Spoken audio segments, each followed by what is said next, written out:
అరాచక పరిపాలనకి ఒక ఫ్యాక్షనిస్టు, ఒక సైకో జగన్మోహన్ రెడ్డి అరాచక పరిపాలనకి నేడు ఆంధ్రప్రదేశ్ ప్రజానీకం ఇచ్చిన తీర్పు, ఆంధ్రప్రదేశ్ రాజకీయాల్లో చారిత్రాత్మకమైన తీర్పు. 2019 ఎన్నికల్లో 151 సీట్లు మాకు వచ్చినాయని చెప్పి అంతులేని అహంకారంతో పిచ్చి తొక్కులలాగా పరిపాలించిన జగన్మోహన్ రెడ్డి సమాజంలోని అన్ని వర్గాలని వేధించి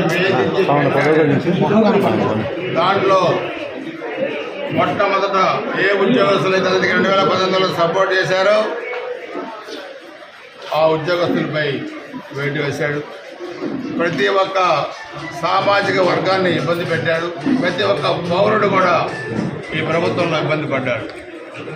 చివరికి ల్యాండ్ టైటిల్ యాక్ట్ పెట్టి ప్రభుత్వ ఆస్తులు దోచుకుందేగాక పర్సనల్ ఆస్తులు కూడా దోచుకోవడానికి ప్రయత్నం చేసిన దుర్మార్గుడి జగన్మోహన్ రెడ్డి. చంద్రబాబు నాయుడు గారి కుటుంబాన్ని, పవన్ కళ్యాణ్ గారిని వ్యక్తిగతంగా మాట్లాడి ఏ ముఖ్యమంత్రి పాల్పడిన దుర్మార్గమైన చర్యలకు పాల్పడ్డాడు ఈ వ్యక్తి. మాట్లాడితే కేసులు, మాట్లాడితే జైలుకి పంపించడం, ప్రతిపక్ష పార్టీలు లేకుండా చేయాలని ఒక కుతంత్రంతో 5 సంవత్సరాల అరాచక పరిపాలన కొనసాగిస్తే మేము చెప్పాం, నువ్వు ఉత్తుత్త బట్టలు నొక్కుతున్నావు. పోలింగ్ రోజు ఓటర్ అనే వాడు పోలింగ్ బూత్లో పోయినప్పుడు అసలైన బటన్ నొక్కుతాడు, నీ పేరు నొక్కేస్తాడు పోలింగ్ రోజు అని చెప్పాం మేము ముందు నుంచి. అదే జరిగింది. ఈరోజు ఆంధ్రప్రదేశ్ రాష్ట్ర రాజకీయాల్లో 155 సీట్ల కూటమికి ఈరోజు వచ్చాయంటే ఇది తిరుగులేని విజయం, ప్రజా విజయం. ఒక దుర్మార్గుడు, ఒక దుష్టుడు అన్ని వర్గాలని వాడుకొని వదిలేసిన వ్యక్తి, వ్యవస్థల్ని నాశనం చేసిన వ్యక్తి, ఆంధ్రప్రదేశ్కి రాష్ట్రానికి రాజధాని లేకుండా చేసిన వ్యక్తి, 11 లక్షల కోట్ల అప్పులు చేసిన వ్యక్తి. ఈరోజు శిశుపాలుడికి 100 తప్పులు జరిగితే మొండె ఎలా పోయిందో ఈరోజు ఈ వ్యక్తికి అదే పరిస్థితి వచ్చింది. ప్రజాస్వామ్యం గెలిచింది. ఈ రోజు నుంచి రాష్ట్రంలో అంబేద్కర్ గారి రాజ్యాంగం అమలైంది. వాళ్ళ తాత రాజారెడ్డి రాజ్యాంగం నిషేధింపబడింది. గుర్తుపెట్టుకో. వ్యవస్థలు నాశనం చేస్తే ప్రకృతి అనేది ఒకటి ఉంటుంది. బలి తీసుకున్న సంగతి కూడా గుర్తుపెట్టుకోవాల్సిన అవసరం ఉంది.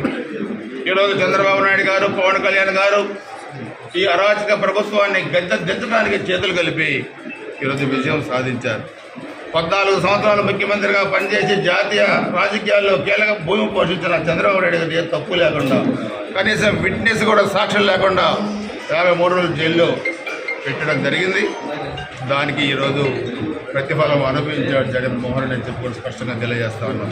మేము చెప్పాం, తప్పు లేకుండా అంత పెద్ద మనిషిని నువ్వు పెట్టావు. ఏ బ్యారెక్లో, ఏ రూమ్లో చంద్రబాబు నాయుడు గారిని పెట్టావో నిన్ను అదే రూమ్లో పెడతామని చెప్పి నేను గత 3 నెలల క్రితం 2 నెలల క్రితం చెప్పాను. నేను రేపు అదే జరుగుద్ది. లక్షల కోట్ల రూపాయలకి లెక్కల్లో ఈరోజు అనేక డిపార్ట్మెంట్లో కూడా లెక్కలు లేని డిపార్ట్మెంట్లు చాలా ఉన్నాయి. సొంత ఖర్చులకి వాడేసినట్టు మీ ఇష్టారాజ్యంగా ప్రభుత్వాన్ని వాడుకొని ఐఏఎస్, ఐపీఎస్ల వ్యవస్థలను కూడా చిన్నాభిన్నం చేసి ఈరోజు ఆంధ్రప్రదేశ్ అంటేనే చీకొట్టే పరిస్థితి తీసుకొచ్చాడు భారతదేశ రాజకీయాల్లో. ఆంధ్రప్రదేశ్ అంటే ఒకప్పుడు అక్షర క్రమాల్లోనే కాదు అభివృద్ధిలో కూడా నెంబర్ 1గా చేసింది తెలుగుదేశం పార్టీ. ఈరోజు మరలా కూటమి విజయదుందుభి మోగించింది. మరలా 20 సంవత్సరాలు తిరుగులేని విజయం కూటమి సాధిస్తుంది. ఆంధ్రప్రదేశ్లో అన్ని వర్గాల సంక్షేమాన్ని దృష్టిలో పెట్టుకొని మా ప్రభుత్వం పనిచేస్తుంది. బడుగు బలహీన వర్గాల సంక్షేమం, రైతుల సంక్షేమం, ఉద్యోగస్తుల సంక్షేమం, అందరినీ కూడా మీడియా గొంతు కూడా నొక్కేసింది జగన్మోహన్ రెడ్డి ప్రభుత్వం. మాట్లాడితే తప్పుడు కేసులు పెట్టారు, మీడియాను కూడా జైల్లో పెట్టారు. కొంతమంది రాజ్యం వేయలేరు మీడియాలో కూడా. అన్ని కూడా గుర్తు పెట్టుకుంటాం, అన్ని కూడా చట్ట ప్రకారం చర్యలు తీసుకుంటాం. అంతా గుర్తుపెట్టి కావాలి. ఈ జగన్మోహన్ రెడ్డి అంటే కంపెనీ ఈరోజు పారిపోకుండా చూడాల్సిన బాధ్యత కూడా మా ప్రభుత్వం మీద ఉంది. తప్పకుండా చట్ట ప్రకారం శిక్షించే దానికి ఈరోజు మాకు అధికారం ఇచ్చారు ఆంధ్రప్రదేశ్ ప్రజానీకం. వాళ్ళకి మేము శిరస వంచి వాళ్ళకి పాదాభివందనం చేస్తున్నాం. ఆంధ్రప్రదేశ్ ప్రజానీకానికి ఇందరికి గౌరవప్రదమైన తీర్పు మాకు చెప్పి కూడా మేము తెలియజేసుకుంటూ, ఇది మాకు గురుతరమైన బాధ్యత. మా భుజాలపై ఈరోజు 5 కోట్ల ఆంధ్రప్రదేశ్ ప్రజలకు ఒక బాధ్యతను ఇచ్చారు. ఆ బాధ్యతను మేము గుర్తుంచుకొని అన్ని వర్గాల సంక్షేమాన్ని దృష్టిలో పెట్టుకొని కూటమి ప్రభుత్వం పరిపాలన సాగిస్తుంది. కేంద్ర ప్రభుత్వం సహకారంతో కూడా అందరికీ తెలియజేస్తున్నారు.